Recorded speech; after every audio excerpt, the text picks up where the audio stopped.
right, good afternoon. I'm Robert LaBranche. I'm Vice President for External Affairs here at the U.S. Space and Rocket Center.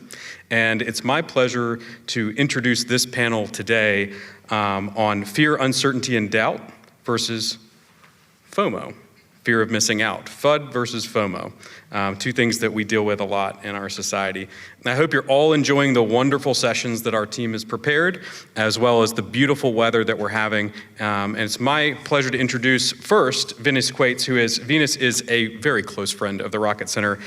She sends 10 young girls to the Rocket Center, 12 to 18, each year for the last 3 years, and that is a great partnership with her through her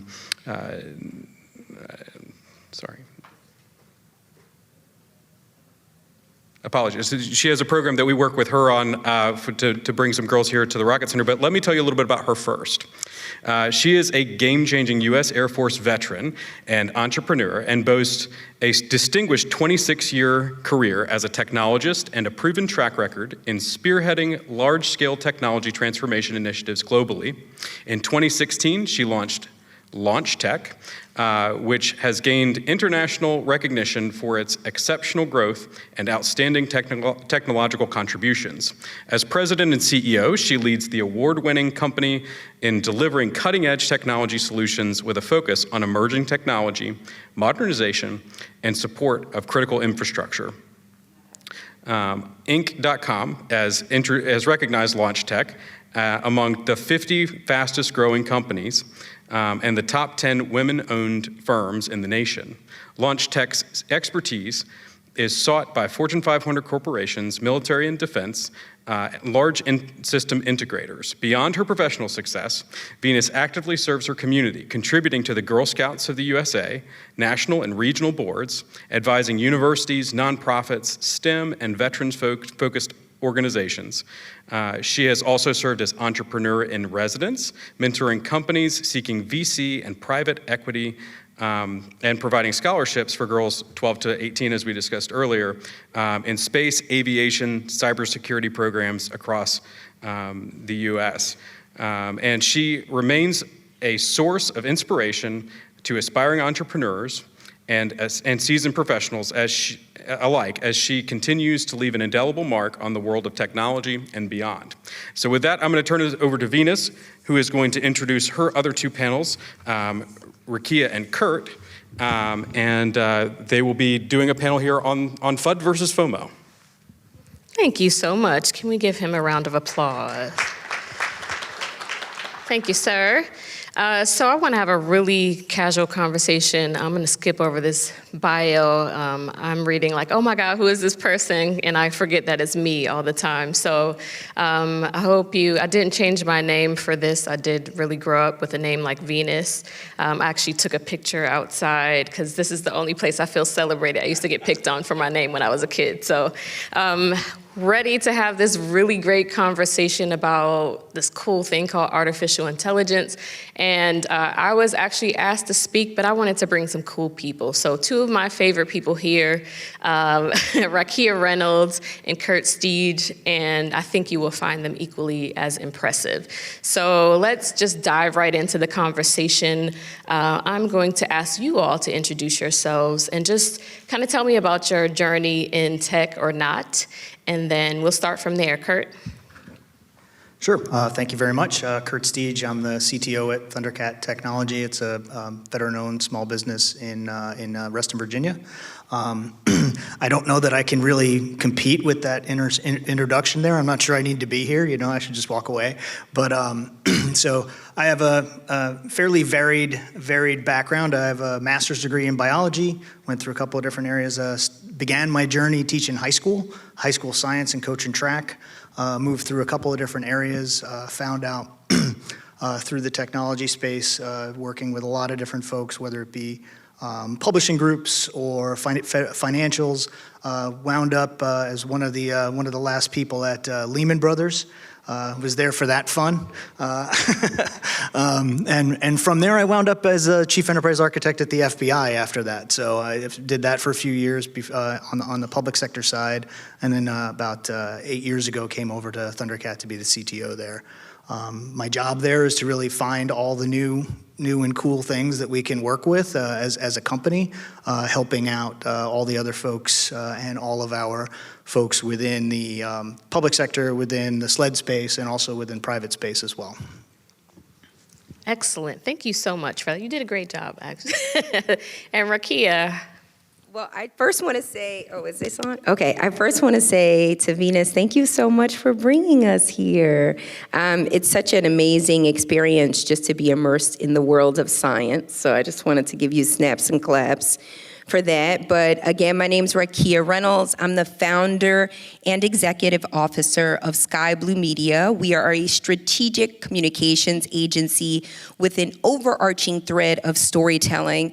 We center our work into people, products, and places. On the people side, we work with C-suite executives on their digital online reputation management. So C-suite executives of Fortune 100, Fortune 500 companies. We work with celebrities. And on the product side, we work with the Airbnbs of the world, the Morgan Stanleys, the Silicon Valley banks. We've launched a few AI companies over the past 4 years. We work heavily in the Web3 space. We were a part of the NFT, PFP boom. And we also do, our last P is place branding. So we have been engaged by cities to synthesize all of their credit card data or their data around colleges and universities. And we help them to tell the stories that need to be told on their websites, on social media, traditional PR, and a traditional press release. Before I got into the world of owning my own strategic comms agency, I was a studying counseling psychologist, studying human behavior and consumer behavior, why people wear certain colors that they wear, why certain iconographies exist, and why people are attracted to lexicon and the ever-evolving landscape of language. So I'm excited to be here to talk about AI because I see so much of it in the world in which I exist. So now do you see why they're important in this conversation? Two different, completely different perspectives, but their worlds actually intertwine as well. So thank you both for giving the introduction. I want to dive a little bit deeper and just talk about AI in your space. How have you seen it advance, from the beginning stages? Was there a pinnacle point where you saw like, hey, what is this? Was it a great introduction? Were you scared to death? So let's start with Kurt. Well, as I said earlier, I'm the person in the company that really starts to look at what's going on. And we're getting more and more questions asked from, a lot of our federal partners as well as like, hey, what do we need to do here? Why is this here? And like one of the big things that I'm involved in a lot is on the data side. And one thing that I've said, quite a few times in a couple of different things is I think that from the federal government perspective, and probably a lot of other folks as well, that data is the product. It's not a byproduct in a lot of cases. It is the product that we produce across the board. It's the most important product, whether it be for citizen engagement, whether it be for defense, whether it be for cybersecurity, whether it be for sending rockets into the air, right? All of those things work together. And one of the things that keeps coming up is like, hey, how is AI going to play in this space, right? And how are we going to move forward? And I bring up to whoever wants to hear it is like it is going to affect every single aspect of what we do on a day-to-day basis, whether it be sort of interactions with government, with other individuals, and as you're bringing things up, I mean we all have I have two girls who are studying in the healthcare field, right? They're both in college right now, and how it affects both of their lives is going to make a big difference. One of them is working in physical therapy. The other one wants to go into speech pathology. And I was just in a AI conference a couple of months ago at the University of Albany, and the gentleman next to me who's from the University of Buffalo was saying how he was working on a couple of different projects with speech pathologists to augment them because there's just not enough of them out there. And I think that's the case in a lot of areas. If we talk cybersecurity at some point, I know there's a dearth of people who are on that space. There are very few data analysts, and then moving into that space and people who understand the AI space. So that's kind of the thrust and why I'm in the space as much as I am. Very cool. I think on the flip side, from a commercial-facing perspective, and for some of your diverse customers, like where have you seen that internally, like inside what you all do professionally, but also outwardly to your customers as well? Yeah, I would say for myself and for my team and the world that we work in communications and marketing, marcoms, we've seen the landscape change dramatically and drastically over the past 6 years.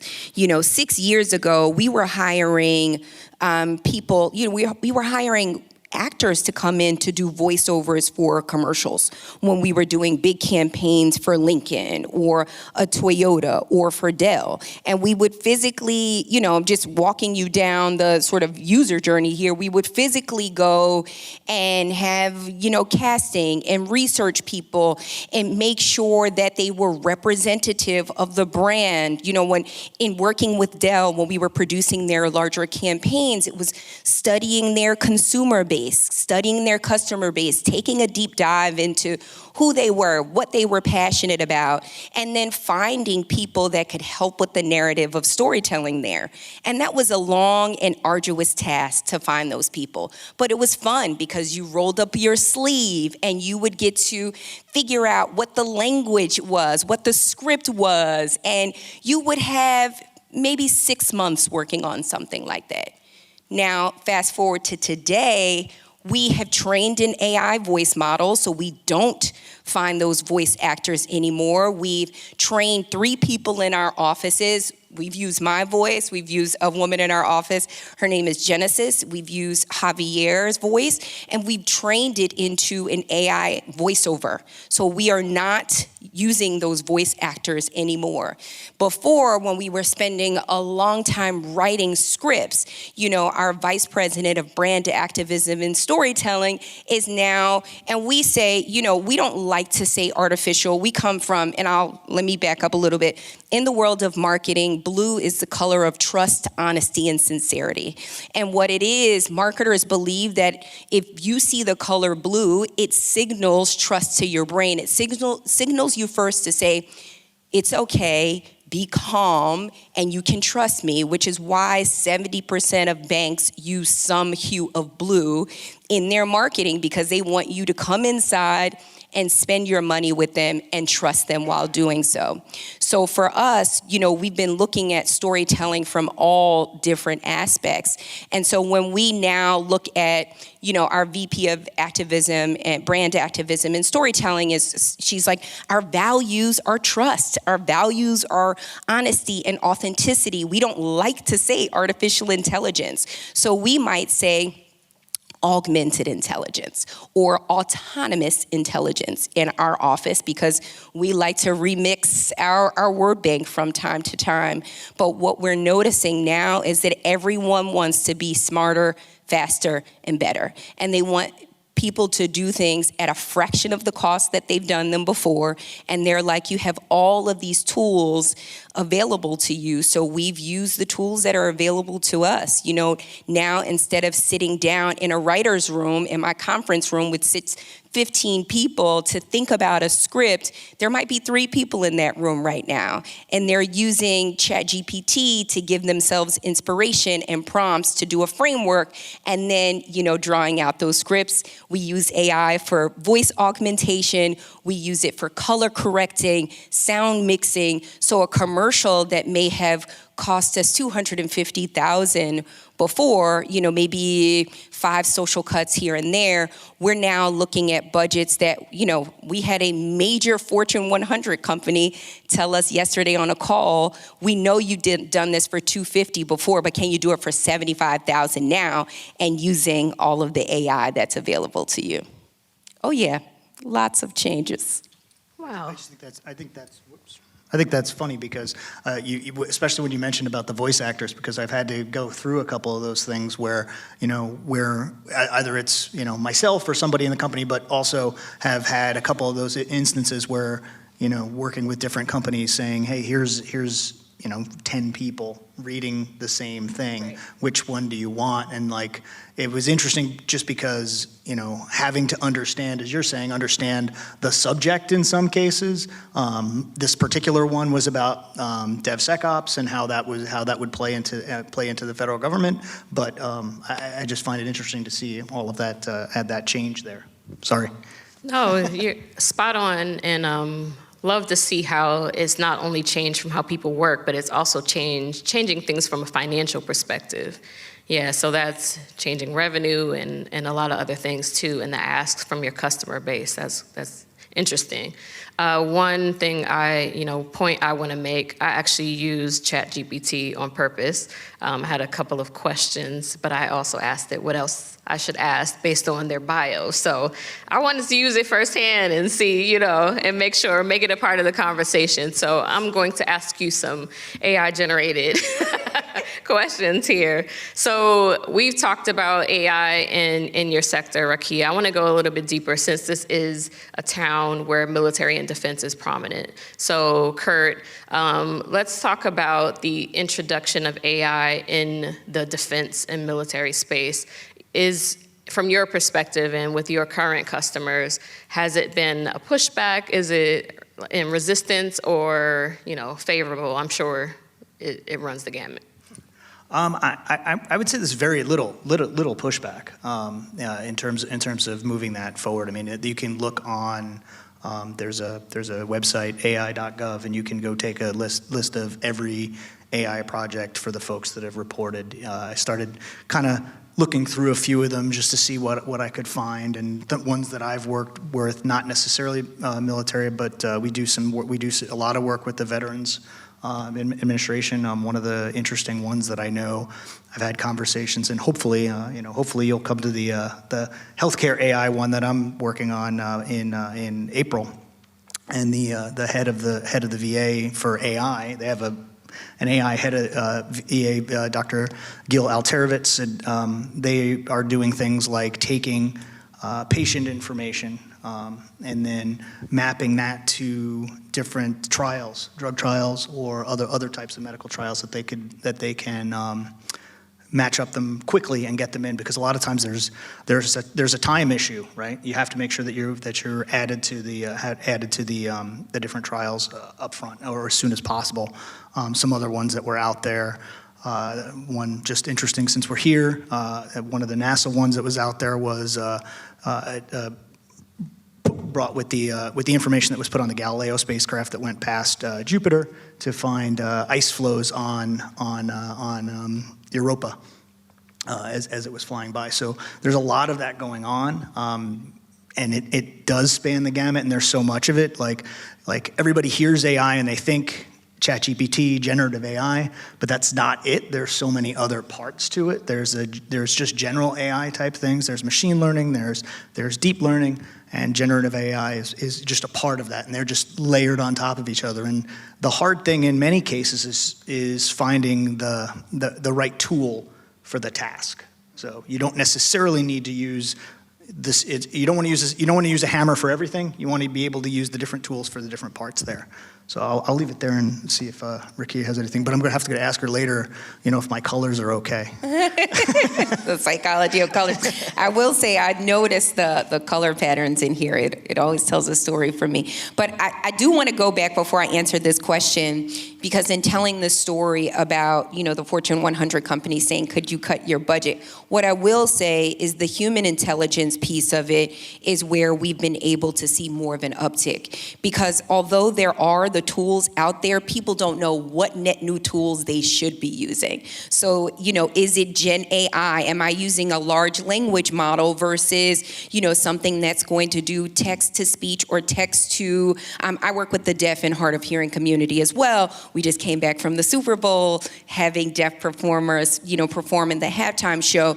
And the tech that we've been using with the deaf community since 2016 is astounding. I mean, it's one portion of AI that people don't typically get to see unless they're a part of the 40 million people who are impacted by hearing loss in this country. So what I will say, just in terms of, how people are using AI, I think, and you'll probably get to this, but we've seen just a sprinkle of how people are using AI. And I think, most of us have been using AI, and you just don't know that you've been using AI. I was actually on a call, and I can say this, the other part of Venus with Serena Williams earlier today, and we were talking about AI. And I was saying to her, talking to her about some trends in beauty and AI, and she was like, I don't know what that is. And I was like, yes, you do. You just did this when you did X, Y, and Z. You just did this when you did X, Y, and Z. She's like, I've been using AI all of these years for this one particular thing. I mean, she knows what AI is, but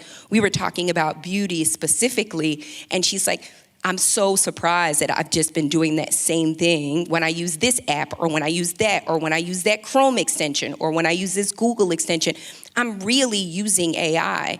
And so I think for a lot of folks, you just don't know what you're using. If you're someone who's used Google Translate Google Translate launched in 2009, and so many people use Google Translate. So it's like now all of a sudden we're really leaning into this world of AI, but we've been immersed in this world for such a long time. Can we stay there for a minute? And one thing I want to do is also mention what she just threw in there. Serena and Venus, another Venus, happen to be customers of hers too. So thank you for throwing that in there. But we talked about, I want to kind of segue into this regulatory piece, because that's really important, right? And one of the fears that we have is how many regulations are going to be behind it. Is it going to restrict us and things like that? So this morning, ironically, I kind of do a YouTube, just let YouTube play whatever in the morning. And there was a news clipping of a young lady from University of North Georgia.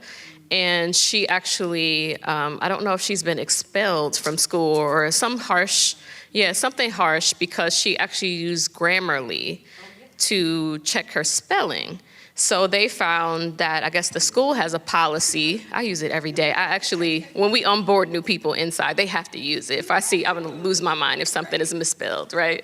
So, but I just thought, we don't think of that as AI first. We know what it is, right? But I would think spell check, it's equivalent to spell check. It's just a more modernized version of it. But they threw out her paper, and she actually got in trouble for it. So from a regulatory standpoint on either side, I don't know if it's regulated yet, or if you see trends in that coming up on the communication side of the house, or even, I'm sure defense is gonna be highly, we expect that. So what have you seen, Rakia? I would say I've seen more apps that are being developed on the regulatory side in the world of communications. For example, for freelance writers and journalists who are reporting for the Wall Street Journal or the New York Times, they may not be a full-time writer, but they're a freelance writer, and they're paid by their word count. So a lot of editors had found that, people were submitting all of these stories fast and furiously when, maybe a year ago it had taken them some time to complete these stories. And so they caught on that it was, in fact, they were using some large language model, whether it was Bard or ChatGPT or one of the things out there to submit their stories. So a couple of clever people have gotten together to build out a detection and filtration system. So I've started to see a lot of them pop up in the world of communications. They're all doing the same thing with different names to help regulate the amount of content and fake news that's out there, which is great for us because, as someone who's constantly consumed, and I have to read everything because we have clients and we have to know what's new now and what's next for the people that we serve. And I can't tell you the amount of times I've read something and I'm like, oh no, this is AI generated, and their fact finding is not right because you could tell this one AI integration is aggregating content from Wikipedia and some other unknown sources that are incorrect. So I have seen a bit of an uptick in tools that help to regulate or combat some of the fake news, where it will give you a score and say this is 70% AI and 30% human. So it's able to detect the human intelligence amongst the artificial intelligence. I think they've been, because we've tried to use them, our VP of brand activism and storytelling, she will say, when I get status reports from the junior members of the team, I can see who's using AI to generate their reports. And, we argue in the offices because it's like, well, if it's a mundane task, just a report, if they're using their noggins, right? I'm a mom, so I use words like that. But if they're using their noggins and their brains to generate the content for said report, why can't they use a tool to help to polish it up and put it into a presentable format? So I think in addition to seeing the uptick in, regulatory tools in comms, I also have seen people get in trouble for the wrong things. Like, if we're being tasked to be smarter, faster, and better, we have to use the tech that's out there for us. Very good, very good. What about you, Kurt, on the defense side of the house? Well, I need to throw a question back to her first, Okay, if that's go ahead. okay. It's a question to you as part of a couple of other things. One of the things that's really interesting out there is not just is it AI generated, but is it true? In a lot of cases. And I think that, there was a case, I think it was last year, where a couple of lawyers had kind of, paralegals had put a document together, and they cited two cases, and those two cases were not cases. They were false. So I kind of like the term that they use for it, which is hallucinations. So there's a lot of hallucinations that go on around that, and there's a lot of that out there as things go. And there's a I thought someone had a question. As those things go, and what's interesting there is there's a couple of tools right now. I know NVIDIA has guardrails where they can do fact checks. There's a couple of other ones out there where you can go through, and it will if you do use AI to generate, so whether it's ChatGPT or Llama or Bard or whatever, it will go and then cite your sources. Where did it get your information from? And I think that's one of the new things that's going to come out. And I know we'll get to this later, so I don't want to jump the gun, but one of the new things that's coming out is these types of solutions where a lot of folks are using the default ones right now. But what we're seeing in a lot of cases, and what folks are asking for, like whether it's in the contracts world or whether it's in some of these other areas, is especially for me being on a lot of these panels and doing a lot of these things every week, is I need to generate, like, what's my script for this? How do I do this? How do I take that and move that forward? Is what I'm going to say true? How do I generate slide decks from it, because we don't want to do death by PowerPoint, but impactful slides. A couple of slides. One of the things that I did when I was at the FBI, when folks needed to bring in new projects, was I had made sure everybody had 5 slides. That was my rule: 5 slides. That's all you get. Like, for those of you who are in the military, I was like, I want my first slide to be an OV1. So what's the problem? They got to have lightning bolts and tanks or whatever on it. But next slide was really, okay, so define the problem, define your solution, how are we going to get there, what data is going to be exchanged, and then last one was how much it was going to cost. And that was it. It was like that was your go, no go, right? But what interesting from what you were saying specifically on the Grammarly side and the generative side is also what's come up quite a bit recently is the idea of AI-generated images. Yeah.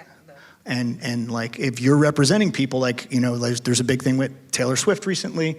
I have 2 Swiftie daughters. So, but a big thing with Taylor Swift lately, a big thing with a lot of folks on, like, okay, these are not actual true images. So I'm assuming that's something you're going to have to deal with. And they're talking about trying to find AI watermarks, but there's ways around it right now and things like that.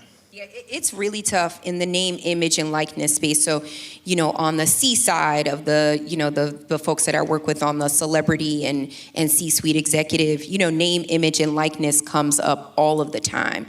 And so when you're working with, you know, celebrities who are really protective about their brand, because we do a lot of legacy work, like where are you going next and what is your brand going to say about you in 10 years? And there are celebrities out there that like to post images of their children because they talk about their personal brand so much. And what we've tried to encourage, you know, some of the celebrities that we work with and the C-suite executives is try not to post so many photos of your children, because people are, and we've found that, you know, we have like a little bit of a think tank where we, you know, source information from people who are probably not doing the right things. But it's like, I saw you post this. How did you get this?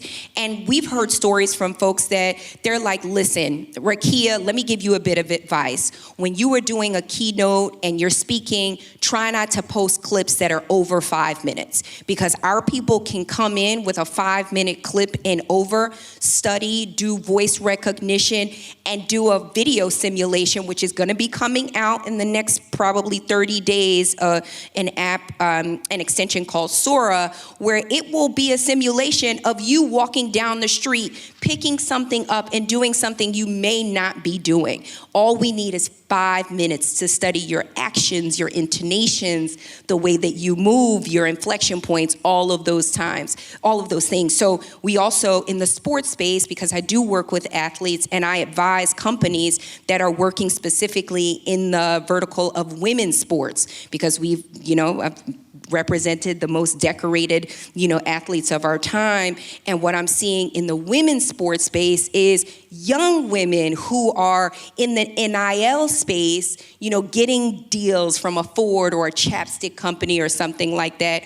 We've seen people use their name, their image, and their likeness to create fake avatars for separate Instagram accounts, so that they've populated this Instagram account that may look like your favorite celebrity, and it's not your celebrity, so you can't get me on a copyright issue because I've changed their hair. I may have changed the color of their eyes. I may have changed their jawline a little bit. But now what we've seen pop up, which is going to be I think it'll be a detriment. I don't want to say doom and gloom, because there are some people out there that are monetizing it, that they have an avatar and their avatar is the influencer online. But when it comes into the NIL space with young athletes who may not know, you know, these are college basketball players, these are college girls, you know, in the space, and someone has taken exactly what they look like, made them into an avatar, and instead of this person being a basketball player, they've now made this person a squash player or a flag football player. They've changed their identity, but not their faces. So if you weren't scared to death before, this is where the fear comes from, right, for most people.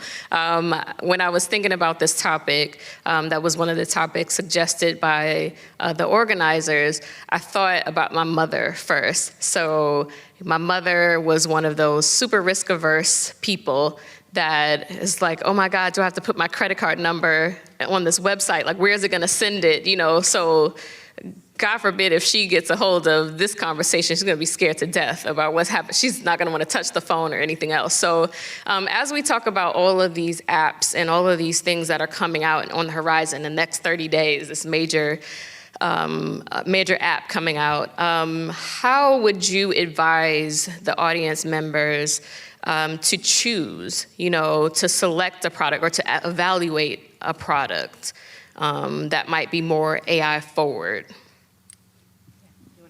Kurt? Whichever. The big thing, and I know I think we even mentioned this earlier, was the big thing here is that look for the problem first. Look for what you want to solve first before you get the tool. Like find the issue first.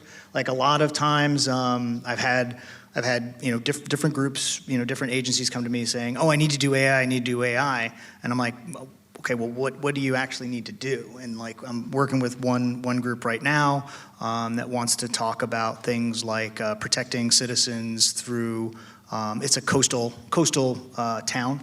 Want to protect citizens from hurricane damage and things like that. It's not just public property, but people as well, right? And when I look at it, I'm like, well, you actually have a data problem first, is because you have all these different collections. So let's figure out the data problem first, and then we can go. This gets to another point that I wanted to make later, but I'll start now.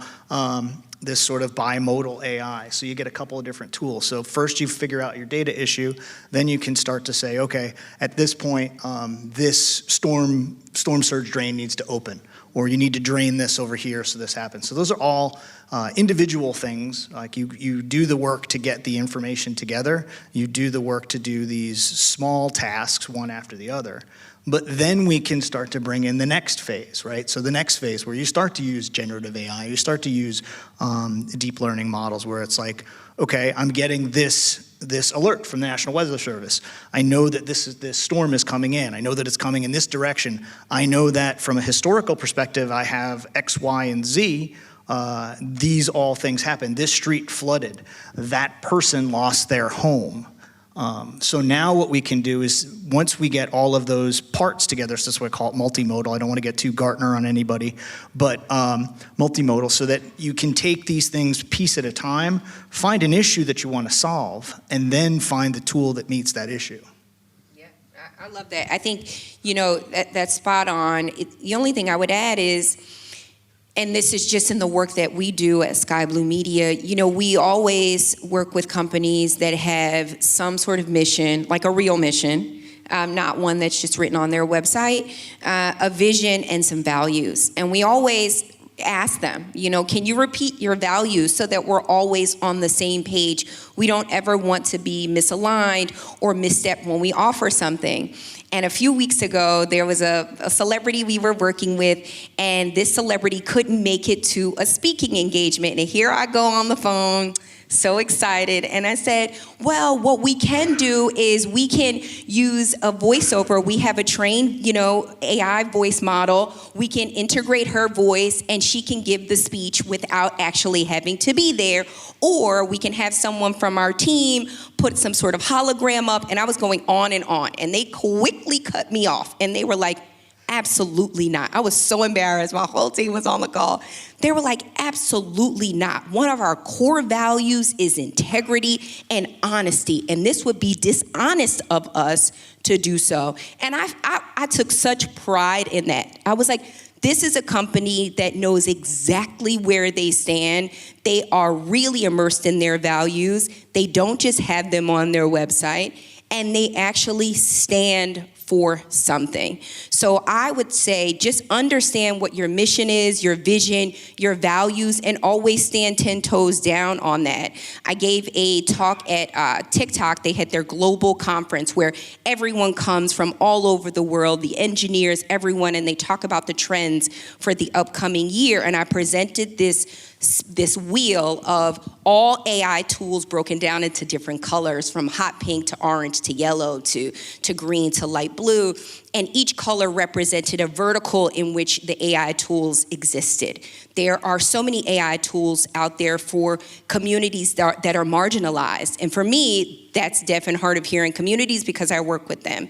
And, or the creatives and the influencers that we work with, or people that are in education. So to understand the tools that you need, you have to know what you need within your organization.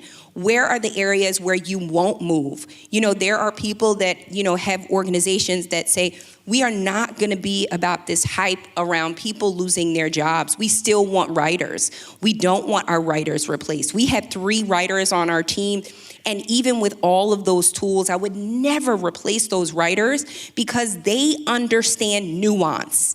And AI and the large language models that exist right now are not trained enough to understand nuanced, complex conversations, specifically in the world of marginalized folks, because there are not enough data sets out there to train the large language models to aggregate that content, and they're aggregating content from sources that really don't have the right information. I mean, we have a crisis in our country around history and critical thinking and all of those things. So we know that a lot of information is not readily available on the World Wide Web, which is where a lot of this data is pulled from when we think about artificial intelligence. So I think, for a lot of folks, really, this is the time. As Drake said, what a time to be alive. It is a time to really understand who you are, what you do, what you won't do, what you stand for, and what you won't stand for. And those are the organizations that are going to be the ones to thrive and take it to the next level. The folks that don't know who they are will fall for anything and be, a lot of M&As. They will be acquired by another company who's stronger, faster, better, and knows exactly who they are.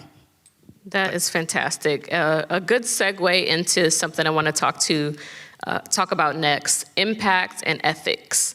We're talking about, as you're infusing AI into the workplace, into your businesses, and you feel like most people may feel like that human intelligence factor is going away. I know a lot of people have a fear of losing jobs and things like that. I know a few years ago, we were actually trying to analyze a tool that was for recruiting, an ATS system, and also parsing through resumes and things like that. And what I learned behind the scenes after we were kind of doing some research is that there were some biases around names and, race and ethnicities and things like that. And you wouldn't have thought about that because this is a widely published tool that has a huge price on it, but it doesn't match our core values when it comes to selecting the right people, right? So I want to kind of go into that in your space. As we talk about those biases, how do you see that kind of reflected already? Have you guys faced anything where there was an AI tool implemented that kind of caused ruckus or something else because of that? Like, that's what it really did, right? So have you faced anything like that so far in your space, Kurt? Well, I think bias is inherent in a lot of these tools. There's a lot of information out there. It's kind of interesting that you can go back to some older sayings, right? And in many cases, it's like get back to an initial point where I talked about information and data, right? It's still garbage in, garbage out. So if you're taking information from a certain group, right, and you're dealing with this, and you start to go through whatever tool it is, it can only be as good as the information that you put in it, right? One of the things I was just reading about earlier, just on the bias, on the bias side of things, there was a study that was done recently about somebody putting in, show me a picture of a CEO, right? Only 10% of those CEOs were women, of the pictures they showed back. But in real life, I got two right here, right? It's 27%, right? So those kind of things, myself being a girl dad, if I'll throw those things out there, seeing all those things, and I coach actually a team of women runners as well. It's important to make sure that we get those things in, and it's important to make sure that there's a couple of areas there. So I don't have a specific example of one that's out there, but I think what's important as you move forward is understanding where there can be biases. You're dealing with it all the time on the deaf and hard of hearing folks. It's just kind of funny. We just met there a few minutes ago, and we have a hell of a lot of things in common already. We live a few miles from each other. We didn't know that. I did a lot of work. I have my aunt works with deaf and hard of hearing people. She's been a teacher for years. I grew up down the street from the Lexington School, which is in Jackson Heights. I've done a lot of other things. Worked in camps with deaf children as well. But like taking those things and getting your teams together as you look at these things. So understanding where there could be bias, right? And making sure you have a diverse culture around as you're bringing these things together. Like we're sitting here, right? And seeing the things around us here. And what's striking to me is that all of the things around here for space travel were developed from a very, very diverse group of people, right? You've got, the story of Johnson and Vaughn and everything, and Hidden Figures, right? You've got the German immigrant, Werner von Braun, who helped develop the rockets. You've had some of the folks who were here, Sally Ride. You've got one of the really important people in the discovery of and understanding the geology of the moon, a guy named Farouk El-Baz, right, an Egyptian American, right? You've got all these different folks here, and these folks worked with multiple different integrators, multiple different companies, multiple different universities, and continue to work there. So I think getting that and understanding that the things behind that is really important. So like when I go to a lot of these talks, and I've been to some where, I said it before, I was talking to Venus yesterday about, went to one and like, I look out in the audience and pretty much everybody looks like me, and doesn't make me happy. And then I go to some other things, like even here, there's a lot of different types of folks here, and it's really important that we have all those folks and we kind of look at these things in that space in that way, because getting the input in is really, really important. Because if you're not thinking the same, if everybody's thinking the same way, then the bias is going to be there to start with. If you're not, and you bring in lots of different other folks, it leads to a much better product in the end and much less chance of that sort of bias. So I'm sorry, I probably didn't answer your question very well, but. No, that was perfect, actually. It helps people to prepare. Even if they haven't faced it, it actually gives them some considerations in advance to prevent it, so. Yeah. I mean, I've seen the biases so much just because I work with a lot of marginalized groups, and typically those are the folks that are going to see, the bias. Really early on, when I was working with the National Association of the Deaf back in 2017, they were the first ones that introduced us to Zoom before, we got into, everyone using Zoom. And, I learned about Zoom really early on because it had this AI technology where captions were auto-generated, whereby if you couldn't afford or bring in an interpreter for the day, you could sign and I could talk and the captions would be there so that we could have that two-way dialogue. But there were so many, there were so many things wrong with Zoom in the earlier days. It was just like hand gestures, intonations, the auto captions were off. There was a certain situation, I'll talk about a few things, a certain situation where a deaf performer was doing an interview on a major broadcast network, and the auto captions were wrong. And you all know we live in the world of cancel culture. And so one of the core competencies at Sky Blue Media is crisis comms. I never talk about crisis comms because when I say crisis comms, someone calls me and my phone is ringing about a crisis. And what we had to do in order to bridge the gap between all of these communities was astounding. And it was because the technology was wrong. And it's like we live in a world where the technology is supposed to be working for us, and we also live in a world where cancel culture is prevalent. So do know that if you have technology, make sure that it's sophisticated if you're bringing it out. And if you're a major broadcast network, test those things and bring in the right people to do it. So we experienced that with the deaf community and the wrong captioning, and which is why, a lot of deaf communities are advocating now for picture-in-picture, which is not AI related, but it could help to combat. It certainly could be.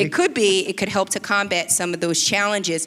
But we've also seen reports and people utilizing large language models to produce things where I also work with, people in indigenous communities. I've sat down with real chiefs. So we're very intentional with our words, which is why at Sky Blue Media, we don't even use chief executive officer. We say executive officer. We don't say chief financial officer. We say financial officer. And we have gotten into so many situations where AI will generate a report or generate a story, and you're using words that offend certain communities. Things like pipeline, from when I'm sitting in meetings with, folks of the Native American community, they're like, we don't like that word used when you all are communicating with us. And you have something that's not, right. That's right. So it's like, you keep using pipeline to describe what's coming down the line. Can you just say something that's coming down or something that you're working on? But large language models have not detected that kind of sensitivity and that kind of nuance. We've seen instances where reports are talking about Black and brown people, and I talk about this all of the time, and the letters are lowercase instead of capitalized. And you know, in the world of communications, when you're talking about people in a culture, you capitalize the letters in front of that so that you know that there's respect in that community. And so AI has not caught up to those things yet, and you see these lowercase, you know, you see you say Black girl and it's lowercase, you see brown girl and it's lowercase, because that large language model and the data set that you've used to build said large language model has not aggregated or caught up to the AP style format, which was passed only a few years ago to say, when talking about Black and brown people, capitalize the words when talking about people or a culture. So the biases, they exist. The technology, because we're training the technology, we say artificial intelligence, and you know, when people say, oh, you know, I know we're talking about fear, I believe that it will never replace, because every time we advance as human beings, the technology cannot out-advance the nuances and complexities. Language, especially language, evolves and changes every single year. You see new words, and I think some scientists said that language changes on a daily basis if you had to measure it. But because we come from these complex, nuanced backgrounds, when you are communicating in my space, we have to do better, and we have to over-index on human intelligence and under-index on artificial intelligence. Yeah, no, I think that's super interesting, and it gets back to a couple of things right there. You know, you're triggering a bunch of things in my head. Actually, the last two things that you said brought some things around. So it was one of the things I said earlier, because I think what you're going to see more of, and I know we have a thing later to talk about future stuff, but one of the things you're really going to see is people like yourself, like your own group, building large language models off the content that you have. And we're seeing people already doing that for things in some cases where they want, I'm personally trying to do one myself a little bit because I have to do a lot of these things, and where I can take my information. And then, you know, you're doing with voice models, right? But I need to sometimes to be able to train it to give back a statement or a small blog, but in my voice, not in just what's going to be generated, right? So the more we have those things, the more we can do that. I found it really interesting, just the one thing you talked about, language evolving, specifically because you deal with Indigenous folks, where it's oral tradition more than anything. So that language is evolving every day, and making sure that that's in there is going to be a difficult task, no doubt. But it's just it's interesting how those things will evolve, and I think that's going to change by folks not using the general. Like, it's fine for a start, but as you move forward, it's going to be more and more difficult. And it brings me back one more time to when I was doing my master's degree, and I'm infinitely thankful to the one of my mentors that was there, where when I was, and like, this is a biology thing, I was talking about evolution of shark stomachs and swim bladders, and my professor was so in depth on the knowledge side. When we started working on my thesis, it was, do you need to use the word "the" there? Or every single word has a meaning. Every single word has a purpose within what you're trying to say. So I think it's really important how, also earlier you had said, I'm tying a few things together, but also earlier you said when using folks and understanding their values, and the folks that are going to succeed and the folks that are going to be not run over by some of these things are the folks that know their voice and use the tools, whether they use an AI tool or whether they use their own media, working with you hopefully, that speak their voice and understand their values out there, and really, really put them out there for everybody. So. No, Sorry. really good. No. I think a big conversation too, we know innovation is coming. like right now, since we've been in here, something new has, transpired, right, and emerged.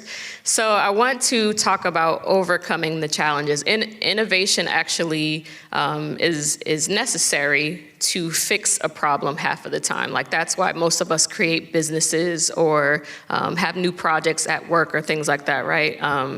And so let's kind of stay there and talk about, I know one of the things we have in-house or frameworks we created is around technology modernization and helping large-scale organizations go from a legacy environment onto innovating into a new environment. I think with that, they become competitive.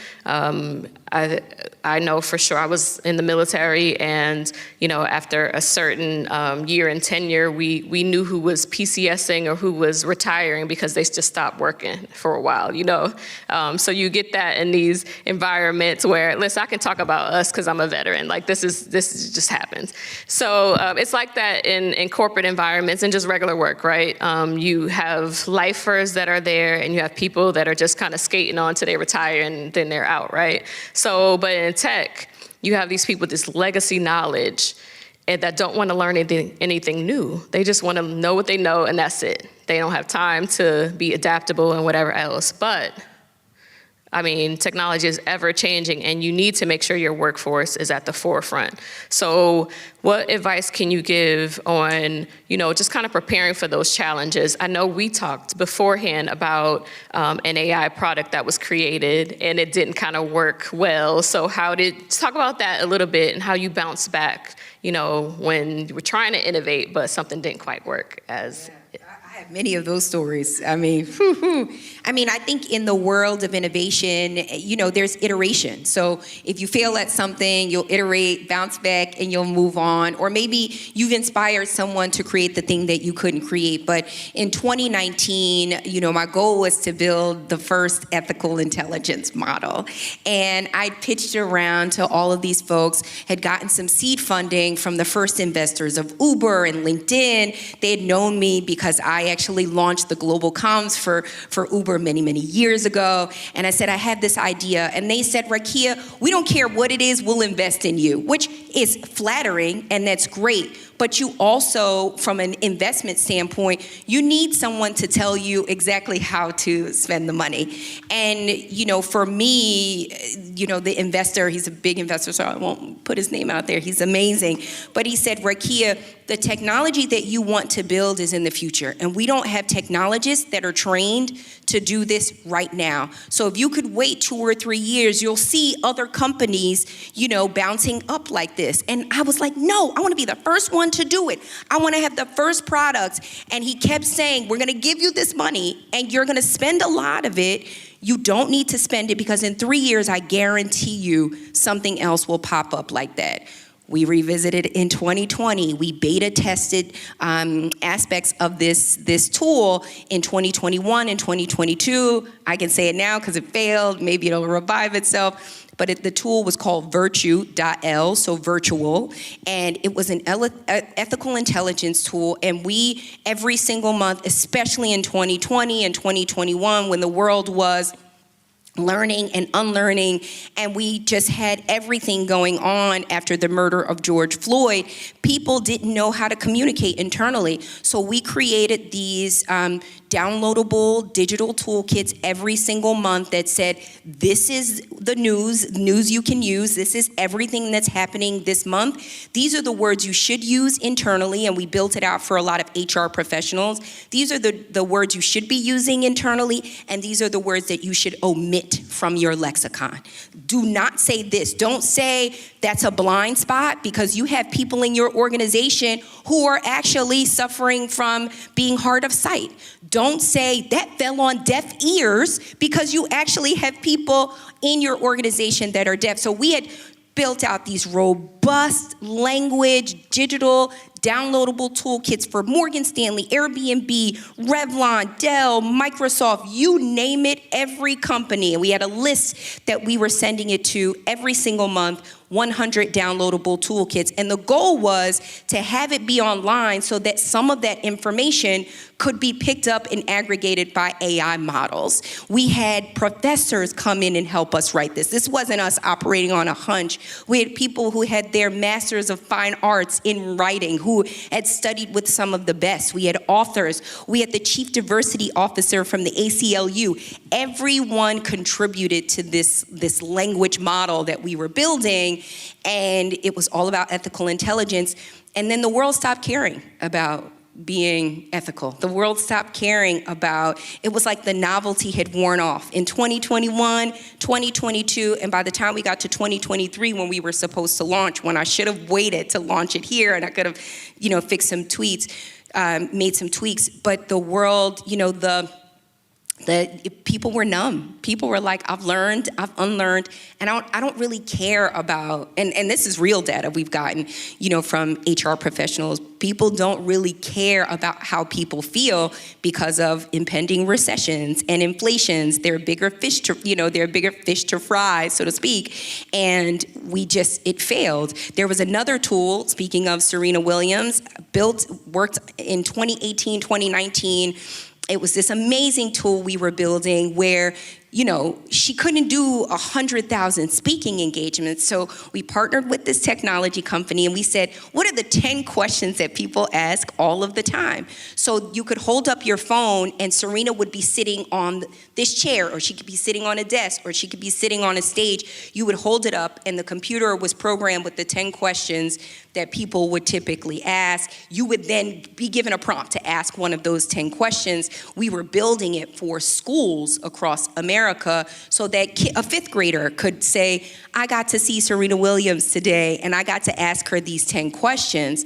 So we started building that in 2019, then obviously the pandemic, and then that technology no longer existed anymore, where we had green screens. We had a body double sit in for Serena for 6 hours with all the little things on her, all of the little things all over her face and her body, so it would capture her moves, and it was robotic. But now, in 2023, again, we don't need green screens to do that anymore. I don't need a body double to bring in. We can train her voice. We can train her, we can train the way that her body moves and do it in freaking CapCut that exists on TikTok. So the technology is moving so fast that if you don't move fast and launch it and go first to market and do it the right way, those are the tools. And even if you have a Serena Williams that you're building a tool around. I'm actually questioning if either of you are actually real or if this is AI sitting next to us or in this audience too, I don't know.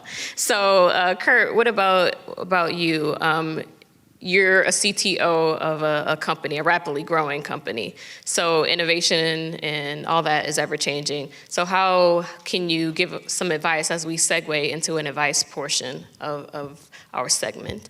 But give some advice and maybe some hit or misses around challenges that could come with innovation. Sure, I think we did some of these, and let's be honest here, and a company that's going to be working with you quite a bit in the next couple months as well. We have a joint venture that we're working on together right now for a couple of different things, and it's going to be very exciting, I think, moving forward with a lot of these things. I think from a challenge standpoint, I think we've actually hit a few of them already. Making sure that you have a diverse group of people. I think that's really the most important thing. I don't know if I should say this in Alabama, but I'm a graduate at the University of Michigan. One of our famous coaches, Bo Schembechler, one of his famous quotes was always "the team, the team, the team," and I think that's really, really key here. Getting the right team in place, right? Getting the right team in place, understanding what you want to do. Like, find the problem first before you start to jump into tools. Because as a former chief enterprise architect,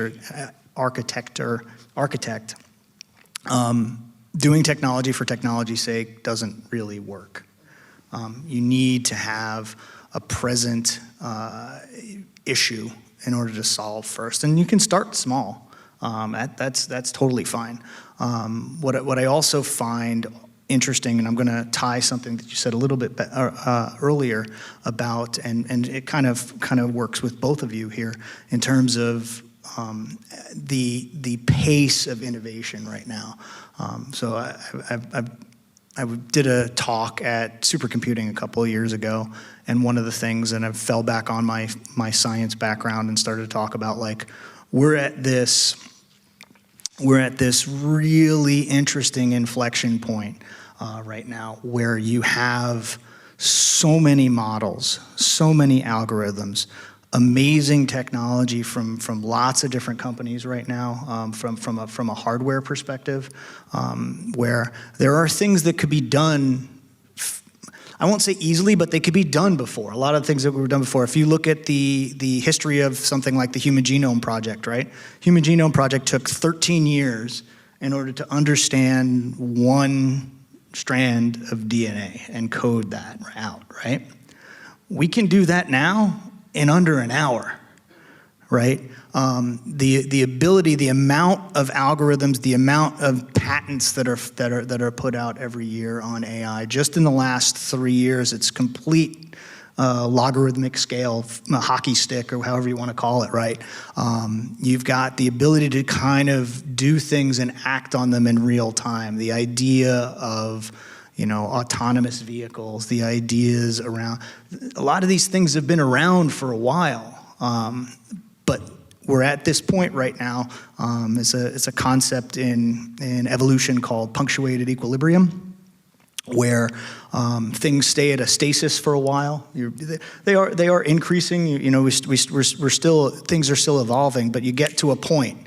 And if you want to go back to the dinosaurs and talk about the KT event when things happen and we shifted and mammals started to take over the earth, right? We're at that point right now where AI is starting, and the tools around it, all of the things are there that can make it happen. You've got, motivated youths that are in high school and college. You've got technology from a hardware perspective that's really working hard and can get to things. We're at this point where at this exaflop sort of where they're getting to the point where they can react as fast as in some ways the human brain, right? We've got the ability of all these folks building the algorithms and building the tool sets and building the language models, and that's just going to increase in the next couple of years. Where just in the last 2 to 3 years, I don't know if part of us being at home a lot in 2020 and 2021, helped that to some extent, but a lot where I think we're at this really great point where take something, understand what you're trying to do, make sure that it jives with your values, right? And then, try something right now because, just a little thing at a time is going to be great. Thank you. I have one more question that I want to ask before I open it up to the audience, because I would like to take some time for some questions. But I think I'll direct this to Rakia first because of your background before starting this communications empire. And one of the fears is that artificial intelligence will replace human intelligence. And so when you're in a field where you're largely dealing with companies that have customer interaction, like where have you seen a fear that, artificial intelligence will take away that customer engagement? And I know that's a huge, probably a huge value add for us. We know our customers. Our customers know that we know them. I know AI will probably know them if we actually give the data to know them, but that customer engagement, we don't want that to go away. How can we prevent that? Yeah, I think I actually did an Instagram post maybe a few months ago, and I'm trying to remember what I posted about. And it was essentially around, we see a lot of AI this year. Next year, we're going to see more AI customer service. We'll see more agents. We're moving into the phase of AI, there was AI, then we spoke so largely about generative AI. Now we're going to be moving into the world of agent AI. And what that essentially means is it's, chatbots and customer engagement is going to change because of all of the tools out there from the world of simulation. I talked a little bit about, folks appearing as avatars and things like that. I think, listen, there's no advice I can give because I wouldn't even consider myself an expert because it changes so much. But what I will say is I sit on the board of an organization that prides itself on the tagline of gathering America's most critical thinkers together in a room to solve America's most critical challenges.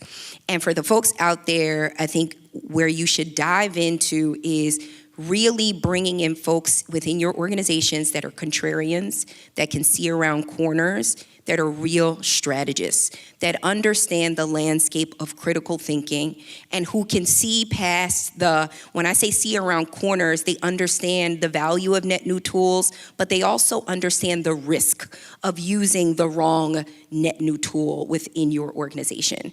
And the strategists in the world, from a consumer standpoint, from a customer service standpoint, that's still human intelligence that's needed to interact with those people. I mean, we know right now what chatbots look like when you go onto a website and you ask a question, or if you are late for your flight and you go into your United app and you ask your United app, who is a chatbot, who is a customer service agent, and they can't exactly tell you where your bag is if you've lost your bag. They can say what typically happens because it's programmed, but they can't, if you're in distress and you're like, oh my gosh, I need to find my bag so I can get my connecting flight.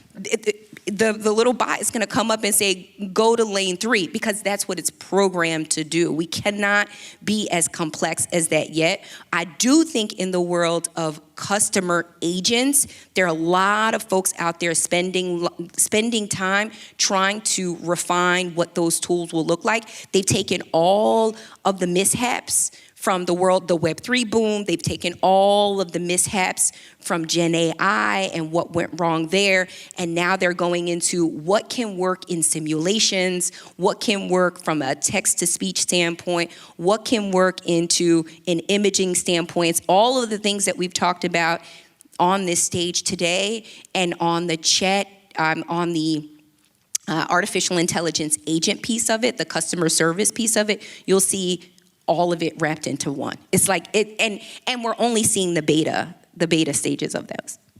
That's happening now. Right. That's really the promise of generative AI. Specifically right around there is like understanding things in context. I can't really say who it is, but we're talking with a specific government agency that's they're called RAGs. Retrieval Augmented Generation, and what is important there, and what you got in a lot of the chatbots that you're talking about here is sort of like, it's just a question and answer, right? Oh, where's my bag? Here, right? It's just one thing, right? And in some cases, you have to give it so much information in order to get that information back. And by that time, you're tired. You're like, forget it. By that time, I'm just gonna figure it out. I do have a funny bag story that I'll tell you later. It's nothing to do with this, but current guy in my company has basically told me he's naming his next child after me because of the help I gave him.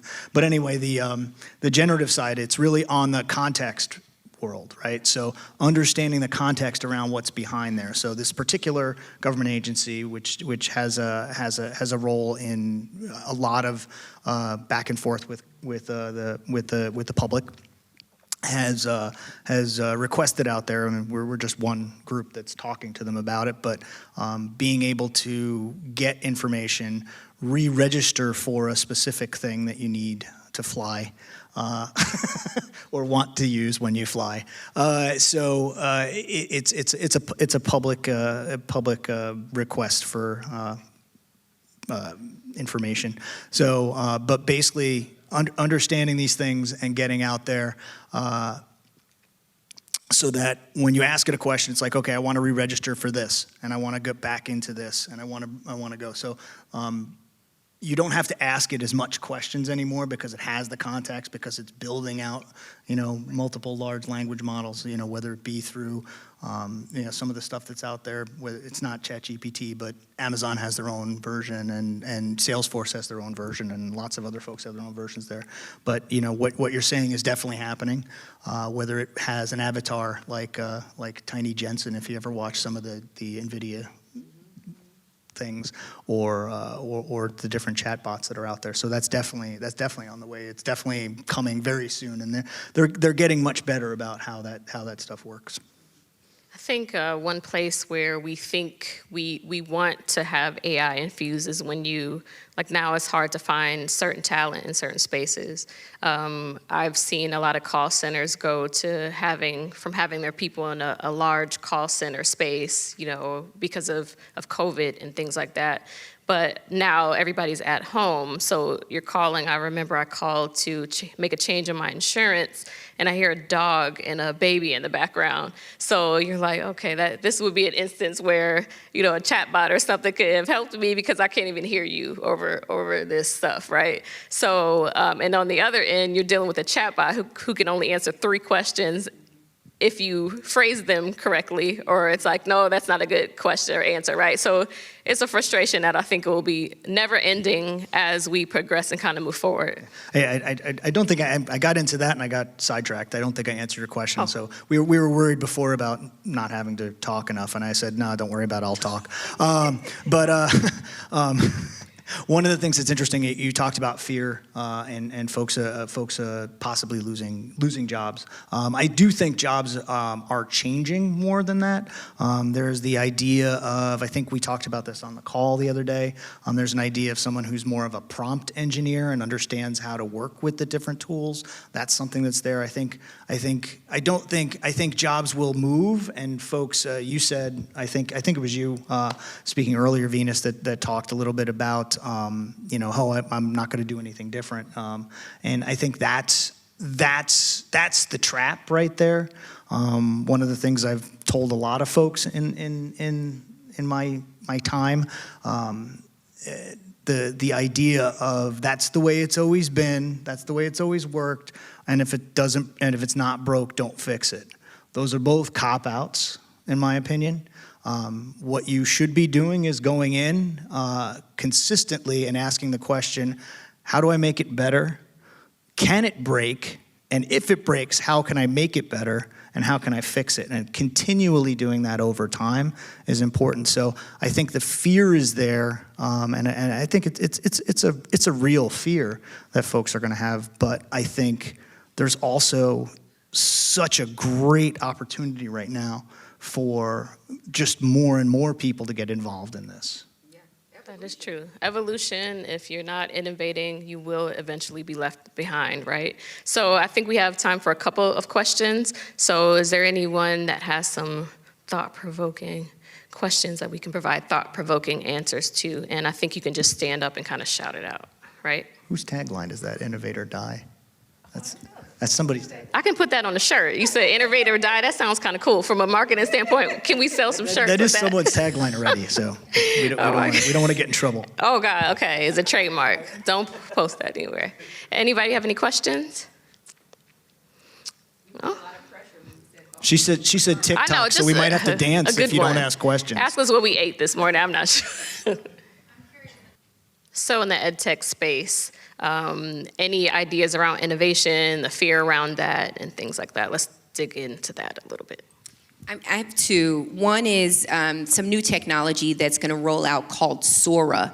And Sora for, children who are, aspiring marine biologists, or they may be aspiring physicians. And these are children, I'm talking about, this technology is going to be rolled out to middle school children, where it will text to speech, where a 5th grader could say, show me what the inside of a turtle looks like. And it will give them a 1-minute video to showcase the biology of the turtle. So I think we'll see, hopefully, this advanced technology will inspire the next generation of great minds and physicians. I work in the health tech space as well, and so some of the things that I'm seeing in the education space. I'm also seeing piloted to, physicians who may not have, some resources to, do their research and to do their studies. There's another brand that we work with called Explore, EXPLR.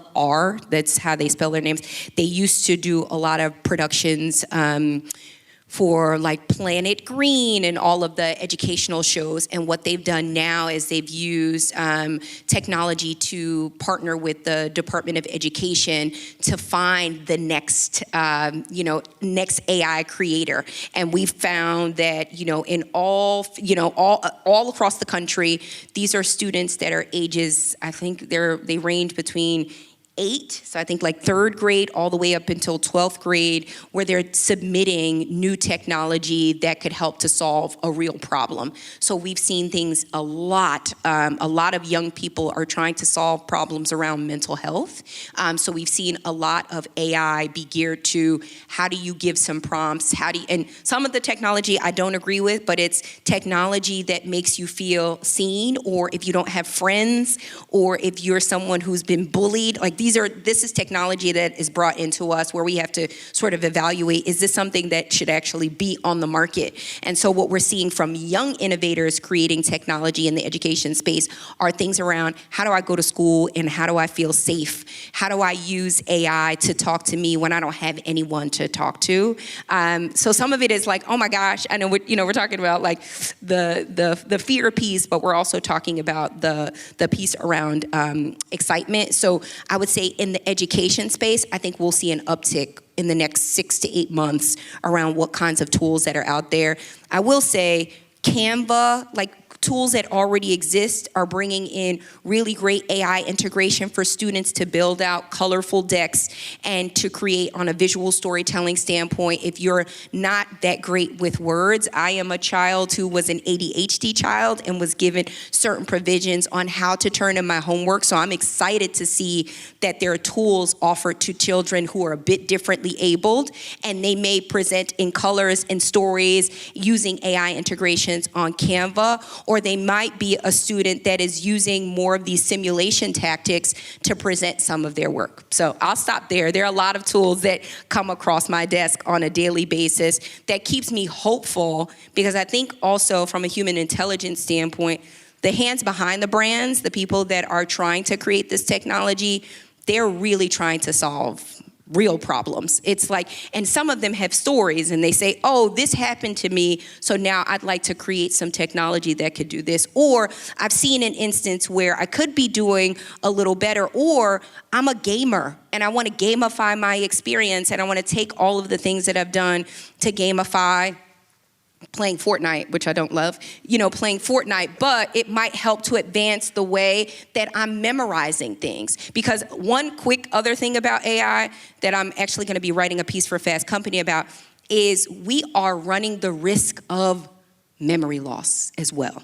Because we are not exercising, in the future, we won't be exercising, those muscles as much as we did before. I see that in education as well, students not writing full sentences. Google Chrome came out. How many of you are really writing your full sentence when you write an email? Because the AI integration finishes it for you. Like Grammarly, it's like, I'm gonna write a sentence and all I have to do is scroll to the right and it's finished that sentence. So I'm not actually thinking about the entire sentence. I'm not walking over to the radio anymore and turning the dials, exercising. I'm saying, hey, Alexa, can you play blah, blah, blah, blah, blah on Spotify? So what we've seen is the elevator pitch that used to be 15 seconds for people, because we knew that that's what your memory, was programmed on, for 15 seconds to give you the who, what, when, where, why.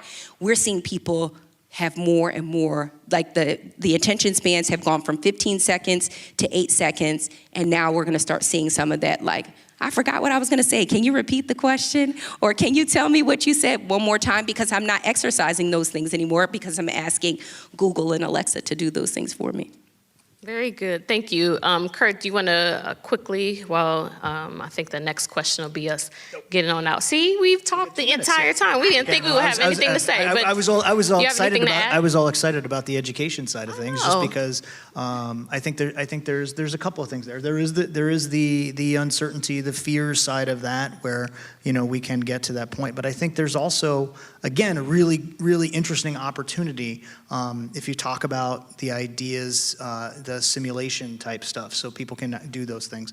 I think it's an opportunity for, as you're saying, students that may be, differently challenged, right? Hopefully I got the word right. The ability to express themselves. I'm hoping, personally, just based on what I see, like a lot of folks being able to, I'm hoping that some of the creativity side of things come back, because that was deprecated quite a bit, right? So the idea of people in music and art and things like that, some of the art type things, like AI can actually do a bunch of that stuff, and I've seen some really interesting creations based on that, and it's an interesting space. I wonder if that will be a flip that happens, and I would love it to happen. But the ability to explore things with this and ask the right questions once we have enough information in there is going to be good. I'm hoping places like this will be able to utilize that for the students in the future as well. For folks that may not be able to get here for space camp and things like that. Definitely. Thank you both so much. I want to give a round of applause to my panelists here. These are the faces of those who will be innovating and adding AI, innovating AI as well in their respective fields. I know Thundercat and I have some things that we're going to be doing soon in that space. But thank you so much for coming to give thought-provoking conversation and all of that to this audience here. And thank you, the audience, for being so attentive to us as well. Thank you.